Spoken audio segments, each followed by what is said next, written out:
But this op-ed by China's ambassador to the U.S. takes the cake.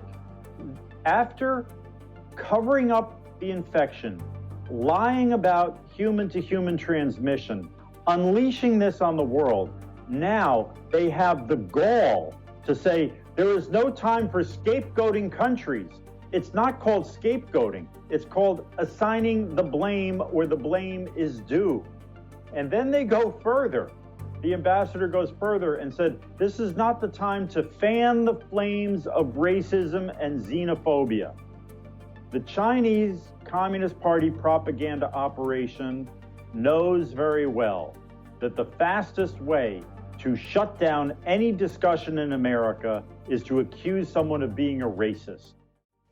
Why has the Chinese Communist Party been buying up, hoarding, and restricting the export of medical supplies, even those manufactured by American companies in China? How is this related to the regime's propaganda efforts? How has the Chinese Communist Party, quote, infected the world and influenced international organizations like the World Health Organization? And why exactly is the Chinese regime such a big advocate of globalism, especially at the time of the coronavirus pandemic? In this episode, we sit down with Curtis Ellis, a Senior Policy Director with America First Policies. This is American Thought Leaders, and I'm Jan Jekielek. Curtis Ellis, so great to have you back on American Thought Leaders. It's always nice to talk with you, Jan. Thanks for having me. You know, Curtis, we talked last February as we were this whole coronavirus, or CCP virus as we call it, situation was unrolling, kind of unfurling. We were learning more and more about what was going to happen. We didn't understand the gravity of it. What we talked about actually was the perils of locating your supply chain. I think you said, don't put all your eggs in one basket, i.e. China, right? And I think some of our discussion is becoming extremely timely now. I just saw this headline in the New York Post, which basically is telling us about the fact that American manufacturers have been telling the White House that they've been wanting to export some of their safety products like masks and so forth outside of the country, and the Chinese government actually prevented them from doing so. So I think this, basically, what better can explain your point than this? I wanted to give you an opportunity to speak to that. We'll start there. Yeah, this is really interesting, Jan. You and I were early adopters of this knowledge that locating your industry in communist China, not a good idea. Global supply chains, a lot of hidden risk built into them. And just as a business doesn't want to be dependent on a sole supplier, a single supplier for its inputs, you don't want to be dependent on a single country for your inputs or your finished goods. Now, it's really interesting, that story you referred to, how Communist China prevented American companies with ostensibly American-owned factories in China from exporting the output of those factories to America. This is essentially nationalization by another name. Essentially, the Communist Party of China nationalized those factories. They say, you own them, but we're going to keep everything that comes out of the factory. So, this is sort of the worst of both worlds. You get to pay for the upkeep of your factory, but we get the fruits of the labor, the fruits of everything that comes out of that factory. So that's not a good position to be in. And it really shows the danger of having your supply chains inside a country ruled by a all-powerful dictatorial regime that doesn't obey, doesn't have rule of law. It can basically do what it wants. It also shows a bigger picture, the bigger problem of the philosophy of globalism and globalization. The idea that, and you still hear this, you still hear the apologists for globalism talking about, we're all in this together. There is no need for national boundaries. The pandemic shows how we have to attack this on a global scale. Look, when push comes to shove, the national government are going to do what they have to do to protect the people close to home. That is, the people within their nation. There are now something like, at last count, 48 countries that imposed export restrictions, just like China did. China restricted the export of key medical goods. They did more than that, and we'll get to that later. But they're not the only ones. The European Union did it. A whole bunch of other countries said the same thing. We are not going to allow companies operating in this country to sell outside of the borders until all the people inside the borders are taken care of.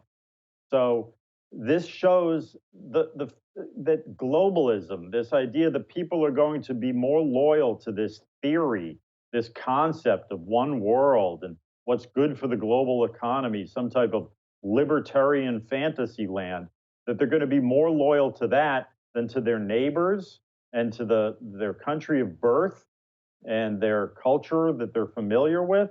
It's balderdash. I mean, that's just an elitist fantasy. And what you see is that, sure, the people that go to Harvard are more loyal to their classmates in Harvard. And if their classmates at Harvard came from France or España or China or Malaysia, oh, well, we're beyond all this nationalism.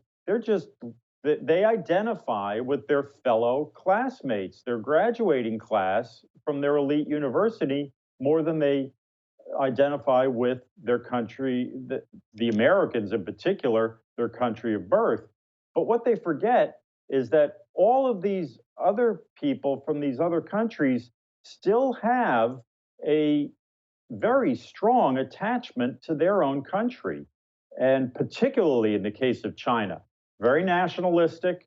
The Chinese Communist Party, while it talks about the international proletarian revolution or whatever, or globalism, now that's their cover story, is globalism, and a harmonious world all under one sun.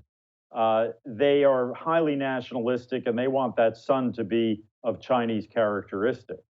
So we see now that it's dangerous. The whole idea of global supply chains has inherent weaknesses in it. A chain is only as strong as its weakest link, and we see that China is a very weak link in any kind of chain. And we also see that the entire idea of globalism, of loyalty to the global economy rather than to one's own country, doesn't stand up under pressure. Put under pressure of a pandemic, put under pressure of a national emergency, countries, nations will revert to their default position of protecting their own citizens first and tell the global economy, you guys come later, get online. Curtis, you mentioned that the Chinese Communist Party went a step further than this. What was on your mind? Yeah, so what we see is that the Chinese Communist Party, this is just unbelievable. It would be bad enough if they stopped the export of crucial medical supplies. It would be bad enough if they wouldn't share crucial information about the virus so the world could prepare for it. But then they also sent their agents out, their United Front workers, their front companies, all kinds of different people around the world buying up on the world market, buying up these protective personal equipment, the PPE, buying up the crisis supplies that you would need in a medical crisis, buying billions of dollars worth of this, scouring the planet to corner the market globally. And they bought it and they shipped it all to China so that nobody else in the world had warehouses full of masks, gowns, ventilators, face shields, gloves, the things that the frontline workers need. So this really raises some serious questions about what did the Chinese Communist Party exactly have in mind? What were they planning for? I mean, by this point, they already knew the virus was loose. They already knew there was human to human transmission. They, of course, hid that or lied, whether hid or lied. They concealed that information from the World Health Organization. They concealed that information from Western researchers, from American researchers.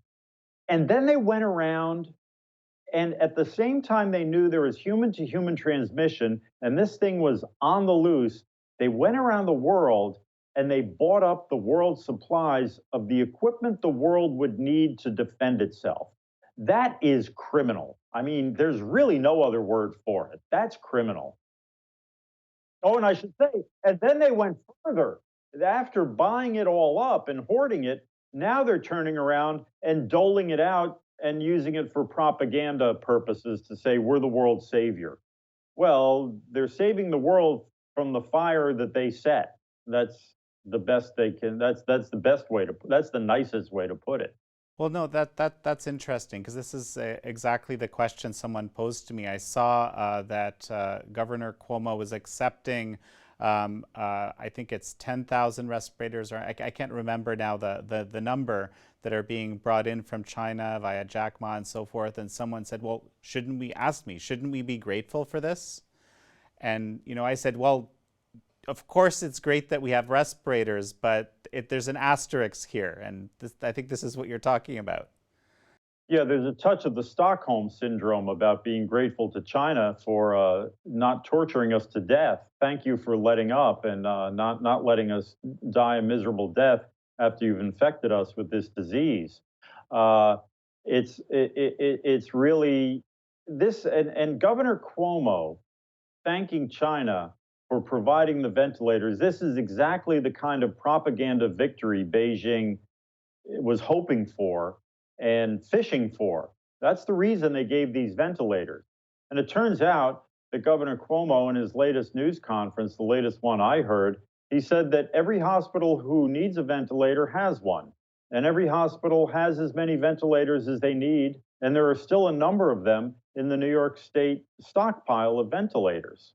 So this was an unforced error on the part of Governor Cuomo to praise the Chinese Communist Party, but it's really this, and we've seen this repeated elsewhere, where China, some European countries donated protective equipment to China when the virus was confined pretty much to the world's knowledge. It was confined to Wuhan and Hubei province. And so European countries donated their supplies to China. And now we see that the epicenter being in Europe, China is selling those supplies back to the European countries. I mean, these people they just can't help themselves. Any way to make a buck, they're out for it. And I'm laughing, but it's not funny. It's really shows the criminal nature of the mentality that rules the Chinese Communist Party. I can't be too clear about that. I'm not going to sugarcoat it. This is a gangster regime that's it's running a protection racket, and it's using the medical supplies, ventilators, face masks, et cetera, as a way to buy propaganda to try to conceal, cover up its own culpability in this global pandemic. It's really I can't express my disgust in fulsome enough terms. Curtis, you mentioned that the Chinese Communist Party or the regime, infected America, and this might be sound like a tall thing to say to some of our viewers. I just wanted you to explain exactly what you mean by that. Yeah, it's their ideology. Well, there's two ways. Number one, when I say the Chinese Communist Party infected America, you've got the coronavirus. It's now a matter of record, undisputed by anyone except the Chinese propaganda operations, that they knew this infection was loose in Wuhan. They knew there was human to human transmission. And they knew that in order to make a vaccine or even an antibody test to determine if somebody was or had been or is infected, they would need any laboratory developing such a test would need biologic samples of the virus, not just mathematical model or a genome sequence, but actual biological samples of blood, of antibodies.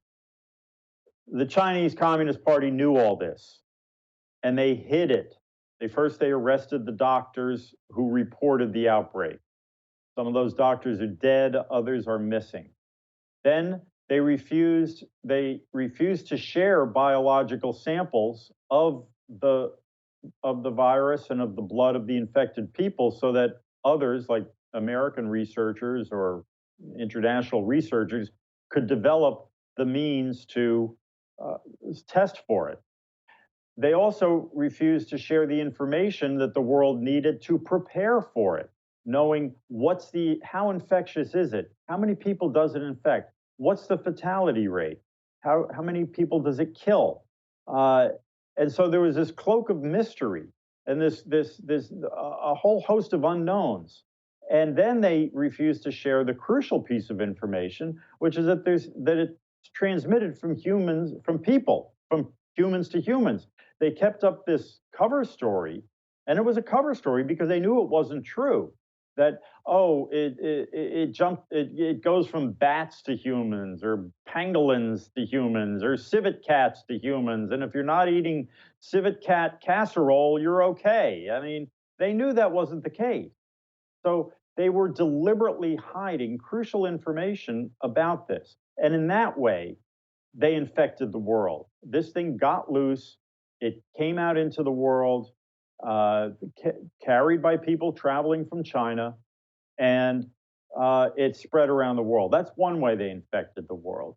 The other way that I say the Chinese Communist Party infected the world is with their ideology. They have corrupted the World Health Organization, and they've corrupted large segments of Western media with their propaganda operations. They're trying to normalize the Chinese Communist Party. They've been at this now for several decades, trying to portray China as a upstanding citizen in the family of nations. And they're anything but. This is a gangster regime, a criminal organization masquerading as a sovereign nation. It is being run of, by, and for the Chinese Communist Party. The Chinese Communist Party are oppressing the Chinese people, who are wonderful people, hardworking, honest, decent people, among the hardest working people on earth, who revere family and community and ancestors and have a rich culture that's 5,000 years old. The Chinese Communist Party is adhering to the ideology of Vladimir Lenin and Mao Zedong. Chairman Mao was an acolyte of Lenin, and this is a Western philosophy. Marxism is not a Chinese philosophy. So when you criticize the Chinese Communist Party, you be aware that what we're talking about is a Leninist party, not a traditional Chinese party in any way, shape, or form. And they're running that government and running that enterprise simply for their own enrichment. We've seen the stories, it's well documented. Xi Jinping's family, they're making scads of money, millions and millions of dollars overseas in various different enterprises, from gambling to real estate. And they're not the only ones. So, but their ideology, they have been pushing on the West. And you find that the elites in the West want to accept that the government of China is just like our government, and that they're nothing, that look, they allow private enterprise, and look, people there eat KFC and they drive cars and they go to shopping malls, so they must be just like us, and there's nothing to worry about. And they actually heap praise on them. You see, the New York Times does a multi-part story on how China raised itself up from, or how the Chinese Communist Party raised millions of people out of poverty. That's nonsense. Western capital and the Chinese people's hard work raised millions of people out of poverty. It was not the Chinese Communist Party that did that. They skimmed some some of that money off the top, and they raise themselves into billionaires. But it's but you see, this is the cover story, and and as I said, they've infected the World Health Organization. You see people like Dr. Tedros, who heads up the World Health Organization. He's been unabashed at repeating the line given him from Beijing. He held back on declaring this a global health emergency. He held back on calling it a pandemic. When President Trump put in travel restrictions on China, he criticized that. When Beijing told them there was no human-to-human transmission, the World Health Organization put out an advisory to the world telling them nothing to see here, no human-to-human transmission. They've been taking their marching orders all along from the Communist Party of China. And that's probably the most perfect example of how the Chinese Communist Party has infected the world. They've infected these global institutions like the United Nations, the World Health Organization, the World Trade Organization. Go down the list. They're now a member of the UN Human Rights Commission, and this is part of a deliberate strategy on their part.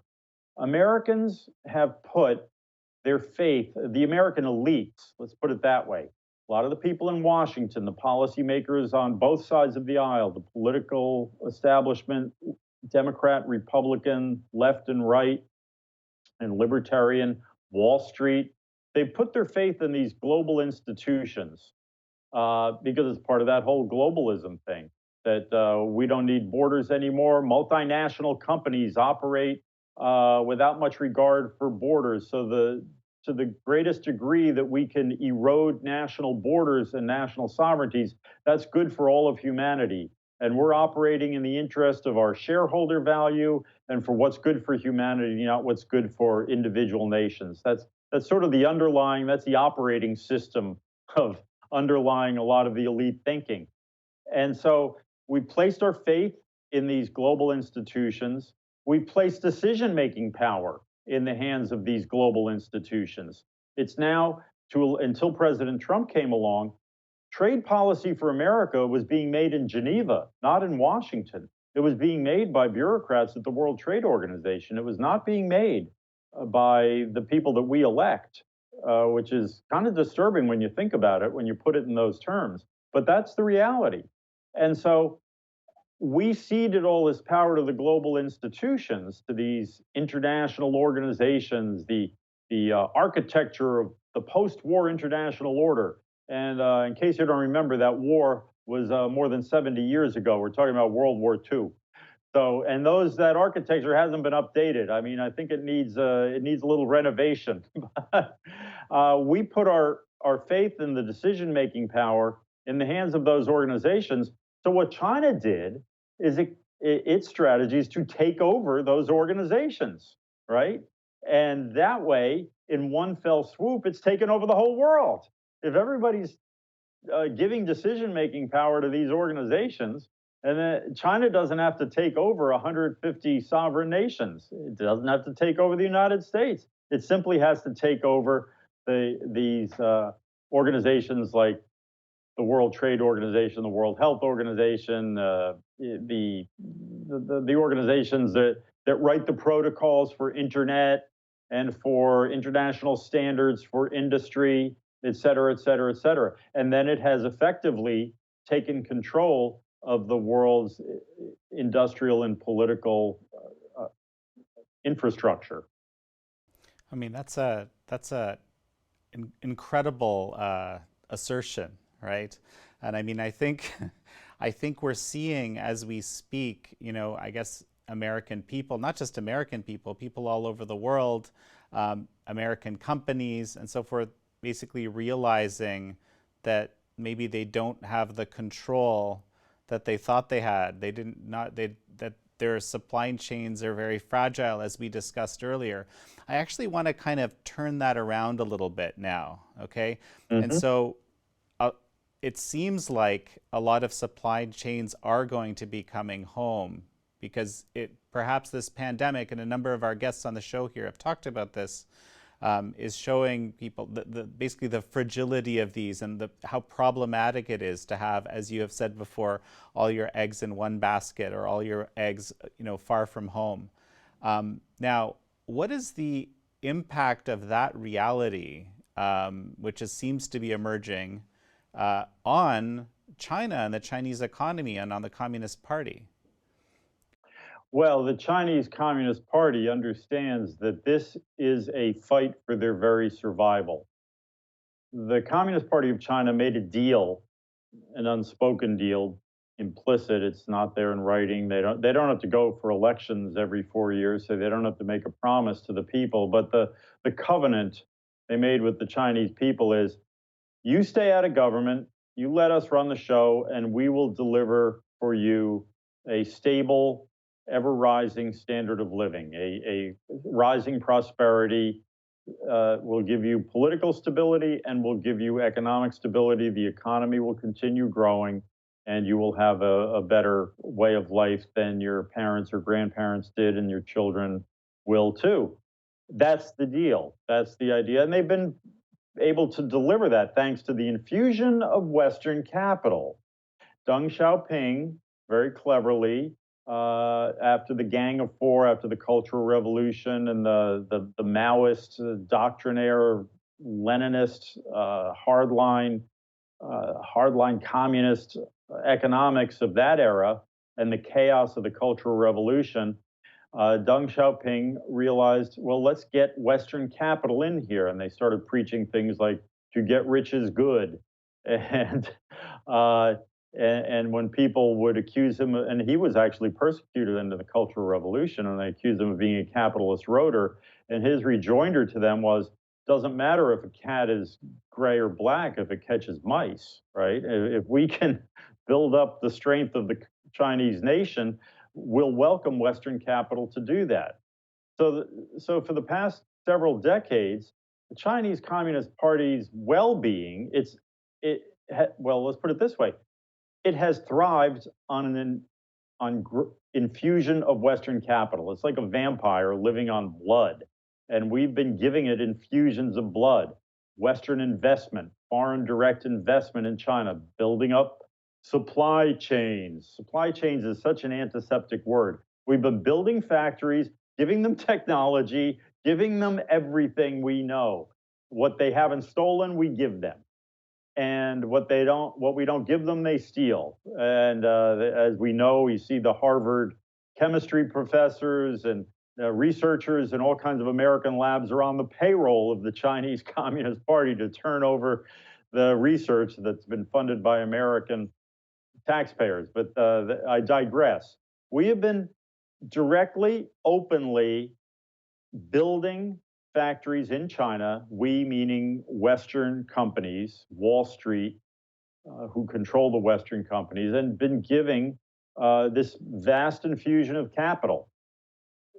Now, we saw after the pandemic broke out and its full outline became apparent, Secretary Wilbur Ross, Commerce Secretary Wilbur Ross said, the silver lining to this is that it could speed up the repatriation of American supply chains. It'll bring jobs back to America. People will see we don't want to put all our eggs in one basket, particularly a basket that's infected with civet cat virus or something. So it's not good to have, because remember, we're now a few weeks into this or a couple of months into this pandemic.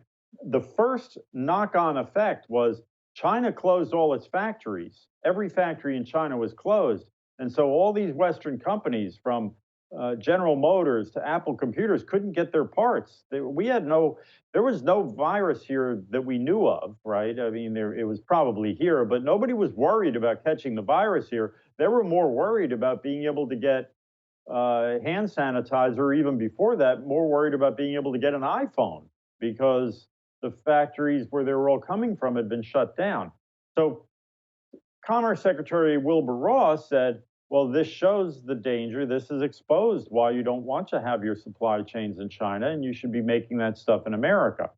Now, as the pandemic has spread and widened and deepened and the damage has become more profound, it just drives that message home further. If all of these companies that have been holding up China, supporting the Chinese Communist Party over the last few decades with their factories and providing employment for the Chinese people and providing profits for the Chinese Communist Party managers who skim off the top of all the economic activity in China, if they all move those factories out of China, the economy in China will stumble, if not fall, and the covenant that the party has made with the 1.5 billion people of China is null and void. It's like, trust us, we will deliver economic stability and prosperity to you. Without that constant infusion of Western dollars and Western capital, Western technology, and Western jobs, that they can't sustain that. So they understand, the leaders of the CCP understand that this is a fight for their very survival. They must convince Western companies to stay in China. Yes, you can trust China. Yes, we are the best place to do business. Do not move your businesses out of here, because if that happens, it's Katie bar the door. There will be a lot of very upset, well, there'll be about 1.5 billion very upset people in China. And they'll be very upset with the Chinese Communist Party because they know who runs the show. There is no question. The CCP can't blame the other guy. Like here in this country, it's always a blame, oh, well, it's the Democrats' fault, or oh, it's the Republicans' fault. There ain't nobody else. They're playing big solitaire over there. There's only one player at the table. So if something goes wrong, you know who to blame.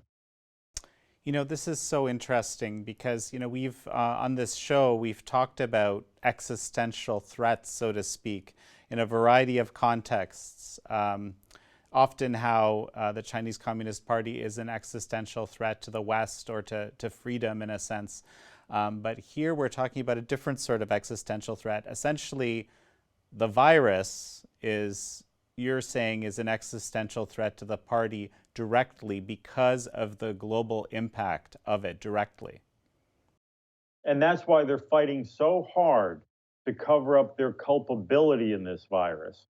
They set out a plan.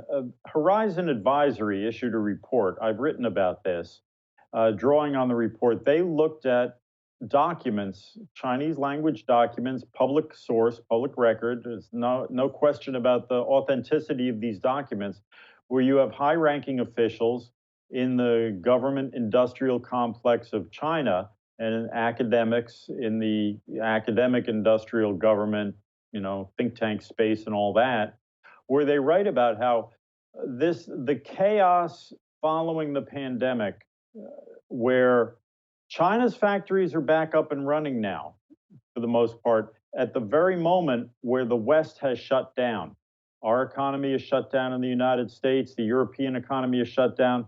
They say this is a tremendous opportunity for China to further entrench itself and expand its influence and integrate itself into global supply chains. Right now, if you wanted to buy any host of products, the only place you could get it from would be a Chinese factory because the American factories are shut down. I mean, we see that again with Governor Cuomo. I need a ventilator. Where do I go? I got to call China. I want some latex gloves for my healthcare workers. Who do I call? I call President Xi or Jack Ma or some other CCP apparatchik. That's the only place to get this stuff. And China is using that to further integrate itself into the global supply chains. And they say, specifically in these documents, they say, beginning with, but not limited to, medical supplies. And it's an opportunity for them to portray themselves to extend China's power. And they mean soft power, portray themselves as the good guy, we're the savior of the world. Europe's in crisis, and who has come to your rescue? Not the United States, China has. And they're running those ads on television in Europe. I've seen them in Serbia.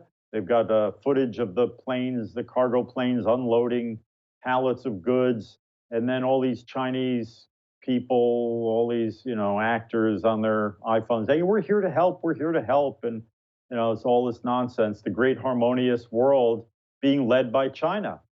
They want a position. They want, well, not position. They want China to be the leading power in the world, and they've got to convince the world that the world wants that too. And so this is why, and it's sort of like, as you say, existential threat, or the stakes couldn't be higher. China has to do that.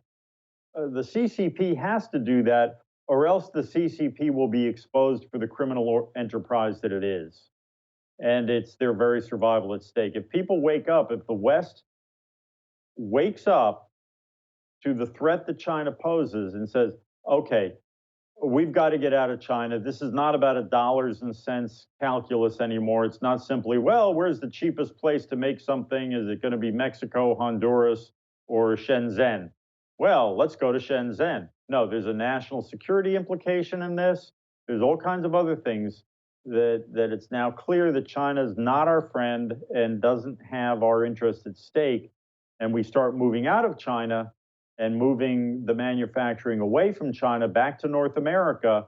They know their days are numbered. It'll be much more harder for them to maintain power within their own country, let alone achieve their dream of global supremacy. Curtis, there's been quite a bit of pushback here in the U.S. Against this draft executive order that Peter Navarro is putting together, Buy American executive order.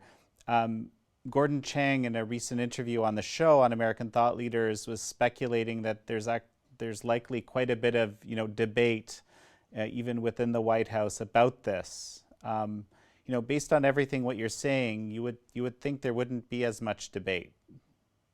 Yeah, there really should be no debate about this at all. The American people understand that we can't be dependent on these foreign sources of critical supplies, critical medicines. And we know that manufacturing is a very small part of the American economy. So even if you have to pay a little bit more in order to make something in America, it's such a small part of the economy that it'll have very little impact on a macro scale. But we've seen how the trade association for the generic medicine manufacturers are pushing back on this hard. They put out a public letter. They sent a letter to the White House, an open letter saying, we don't want to disrupt the global supply chains. And I've heard people in the White House saying the same thing. Now, there's nothing in the executive order that would interrupt the existing supply chains in the course of this pandemic. The executive order says that after the crisis is over, we'll phase in a Buy American requirement that every time the Defense Department, the Veterans Affairs Department, Health and Human Services buys medicines, those medicines have to be made in the United States. Now, this is a tremendous money-making opportunity for some entrepreneur to open a factory in the United States because they know they have a customer, one of the world's largest customers, the US federal government. And in addition, the executive order says that they would streamline the regulatory approval, the FDA approvals and the other approvals to build these factories, to build these production facilities. And as we've seen in the course of this pandemic, the FDA and many of the other regulatory bureaucracies in the federal government are terribly sclerotic. They're like barnacles on a ship. I mean, they've just encrusted the decision-making process that it's become impossible to do anything. And by streamlining that regulation, it would be very quick, much faster to build these facilities. And then the third part of the executive order would incentivize advanced manufacturing. So we would leapfrog over to the next generation of manufacturing. And we're not going to be rebuilding factories and make antibiotics the way we made them in 1959. As a matter of fact, we're not going to even make them the way they're being made today in factories that are already 10 or 20 years old. We're talking about moving to the next phase of manufacturing, advanced manufacturing, which is exactly what we want and need to be doing in the United States. The only excuse for not doing that is to maintain the cartel position that the current manufacturers have. They are maximizing their profit by using these low wage countries, often subsidized by the Chinese Communist Party and other regimes like that, to entice them to come to these cheap low wage havens, and they're making no bones about it. That is the manufacturers, the Association of Generic Drug Manufacturers, are making no bones about it. They're saying, "Oh, it's only through our integrated global supply chains that we're able to provide low-cost medicines to Americans." That's nonsense. And besides, as I said, low cost, we know what the price is of low cost, and it's very high. We've seen how high it is.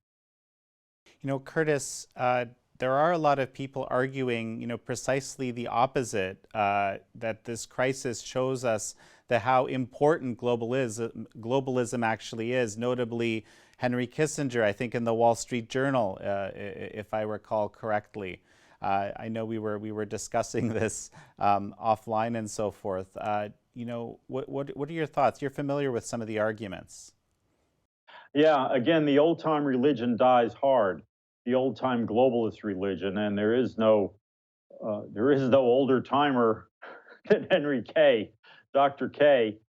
Dr. Kissinger has made globalism his lifelong project, and he wrote in the Wall Street Journal that that the pandemic shows that there's only a global response to this.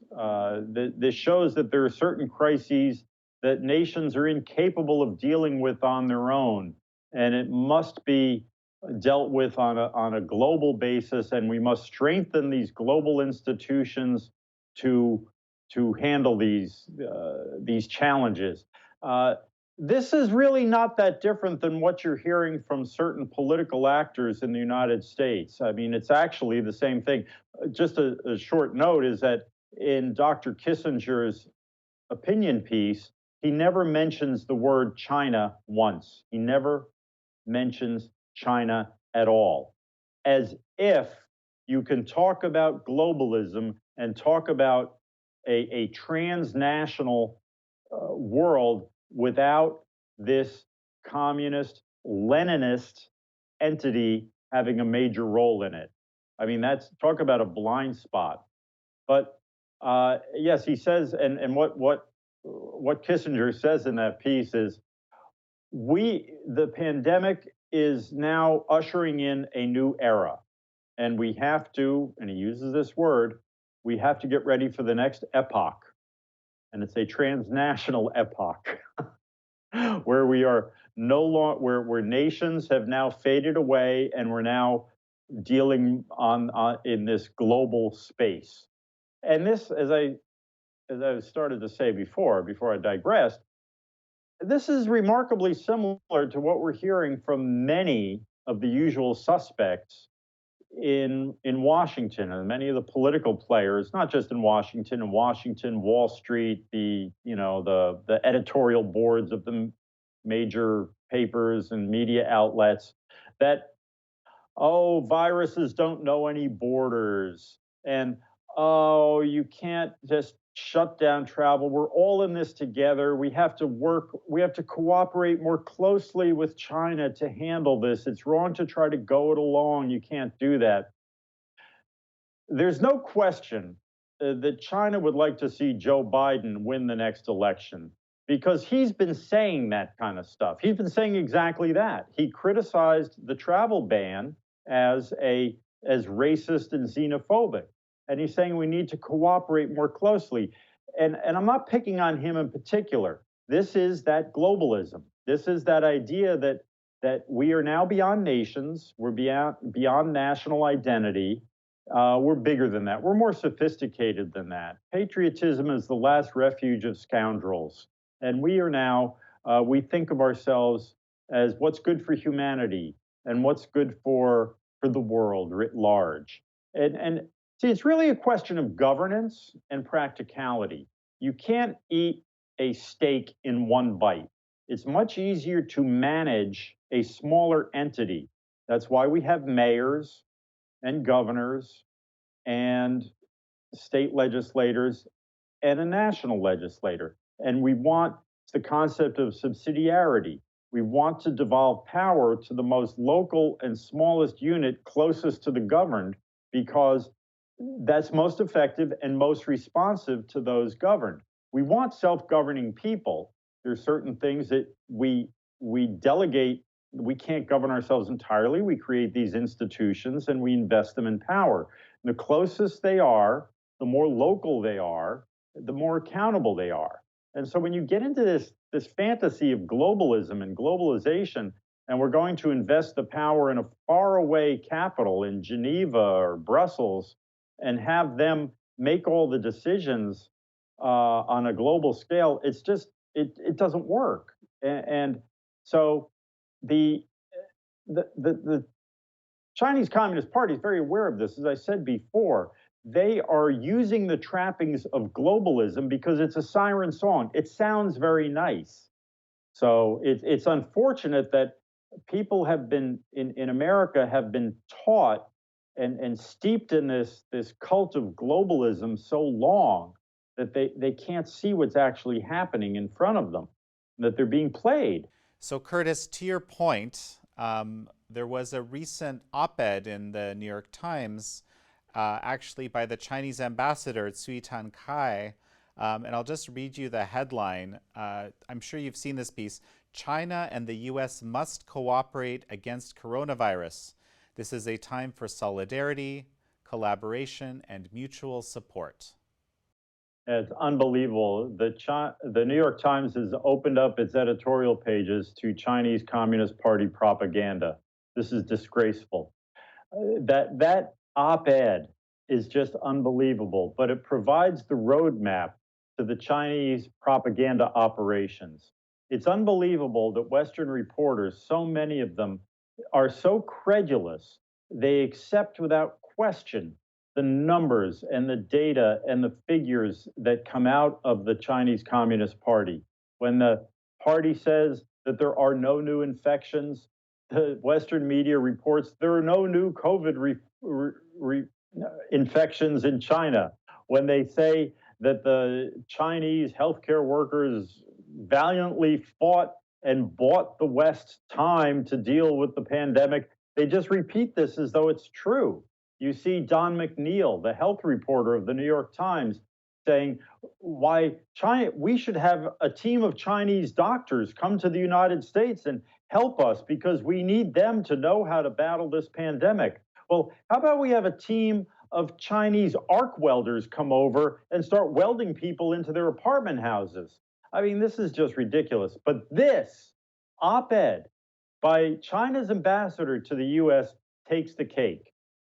After covering up the infection, lying about human to human transmission, unleashing this on the world, now they have the gall to say there is no time for scapegoating countries. It's not called scapegoating. It's called assigning the blame where the blame is due. And then they go further.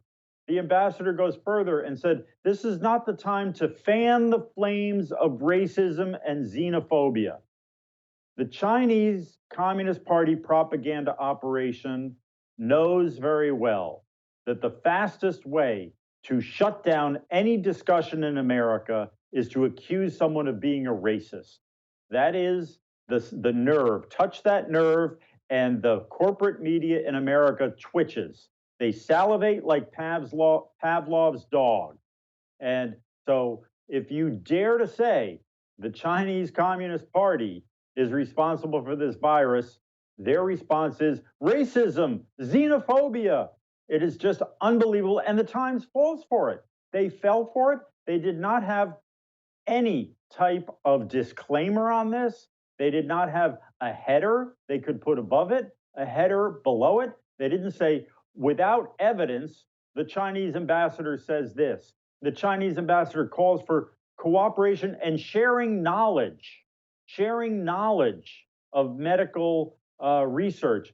Why, I guess they're running out of money to pay their spies to steal it from us. So they want us to share it with them. I mean, this is just, there's a Yiddish word for this. It's called chutzpah. The Chinese have chutzpah. You can't accuse them of not having chutzpah because they sure got it here. But it's really sad to see the credulousness of the Western media. The other example is how Twitter will take down a tweet by, say, Laura Ingraham, who says something rather innocuous about there seems to be evidence from the front lines that hydroxychloroquine is effective in treating the COVID disease. They take that down as misinformation, yet at the same time, China's paid propagandists, the Communist Party's propaganda purveyors, are allowed to operate freely and spew their disinformation and their lies on Twitter, even though Twitter itself is not allowed to operate in China. Wake up, America. Wake up, Jack Dorsey. Wake up, New York Times. You're being played.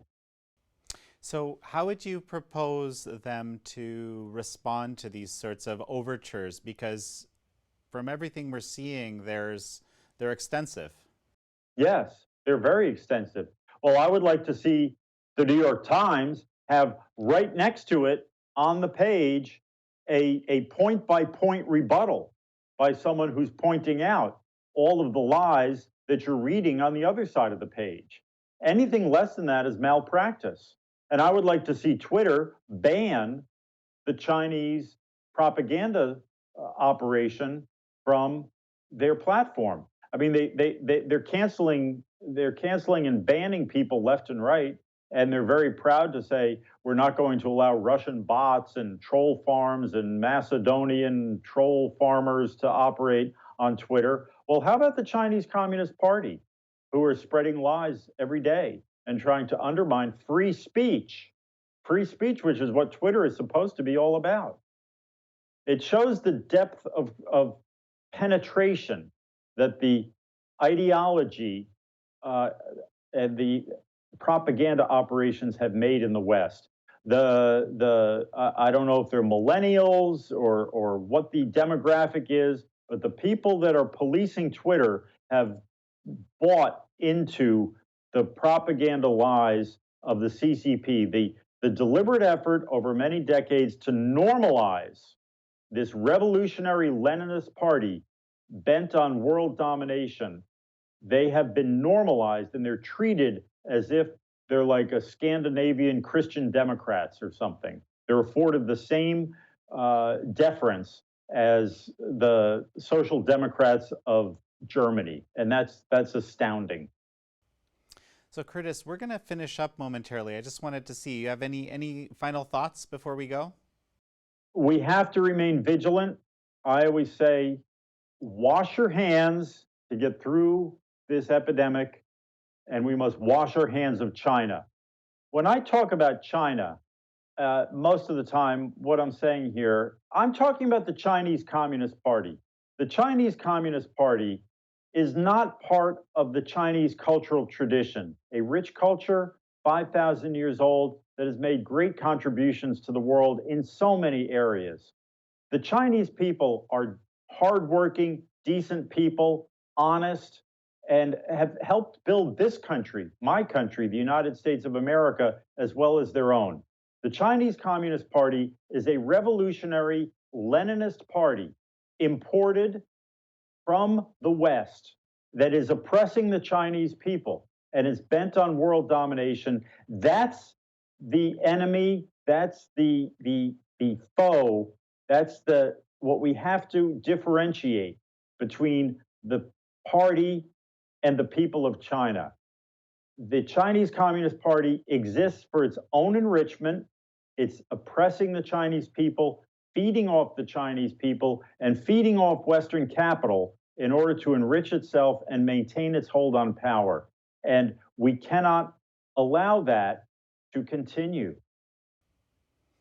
Curtis, and at the Epoch Times, in order to facilitate this differentiation, we're actually calling it CCP virus. There's been a lot of debate about the name. And I've been doing that as well in my writing. I call it the CCP virus. We can't forget who's responsible for this. Curtis Ellis, such a pleasure to speak with you. Thank you.